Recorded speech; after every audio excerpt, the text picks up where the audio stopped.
once read a paper that described evidence-based teaching as a war against the soul of educators everywhere. It seemed a little extreme to me at the time, but having spoken to educators across the country, I'm starting to get it. I think that's largely because, as a field, we've done a really poor job of preparing ourselves to do this work in a meaningful way. It's often robed in compliance efforts and dumb paperwork.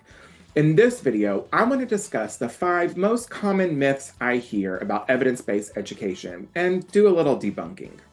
Hi friends, I'm Matthew Courtney, and here we talk all about education research and data. So if you're into that, make sure you like and subscribe and come be a part of our growing community.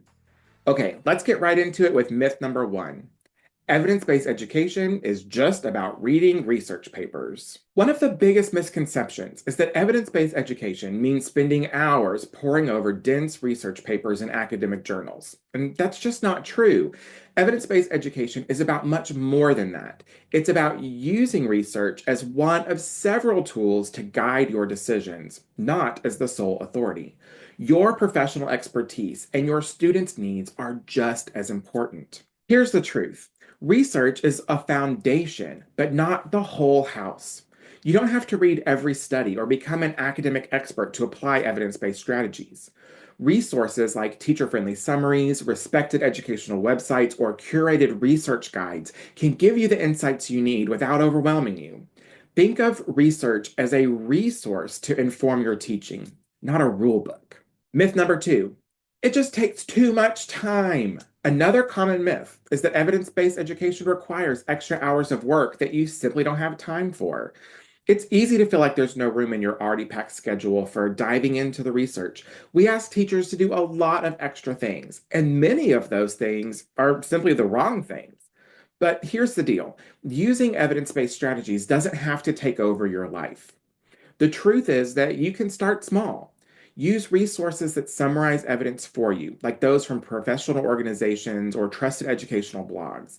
Lean on tools like pre-synthesized meta-analyses, which summarize multiple studies into actionable findings.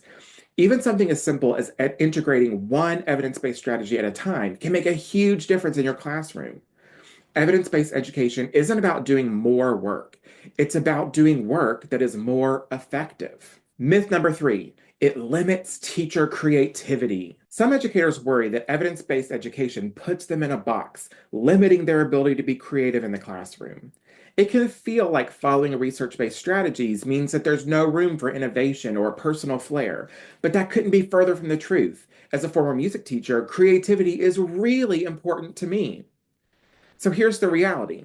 Evidence-based education doesn't stifle creativity, it empowers it. When you start with a solid foundation of strategies that are proven to work, you're more free to adapt, tweak, and combine them in ways that suit your teaching style and the needs of your students. Think of it kind of like cooking. You often have to follow the recipe the first time you make something, but over time, that recipe becomes your own, reflecting your own style and preferences.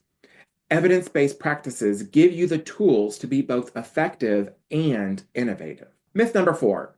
This only works for certain students or certain schools. Another common misconception is that evidence-based strategies are only effective in specific settings, like in already high-performing schools or with only certain grade spans.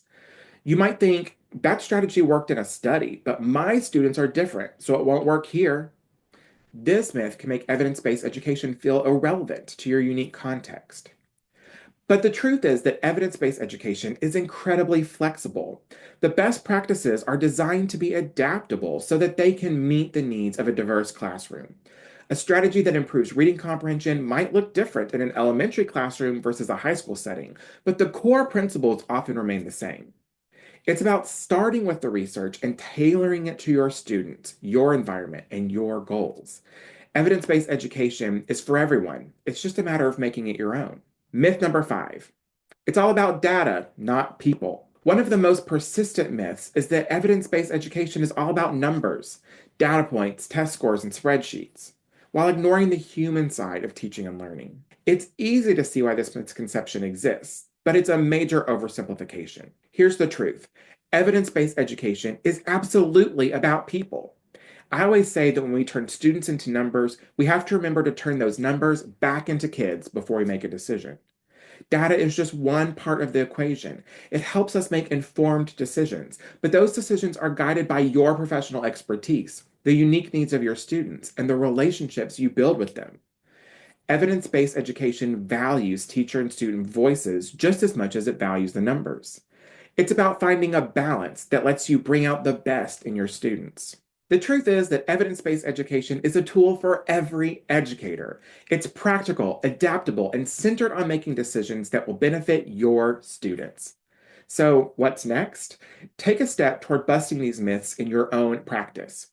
If you're ready to get started, take a look at this video where I'll discuss action research techniques, one of the best way teachers can deploy research in their classrooms. I'll see you next time.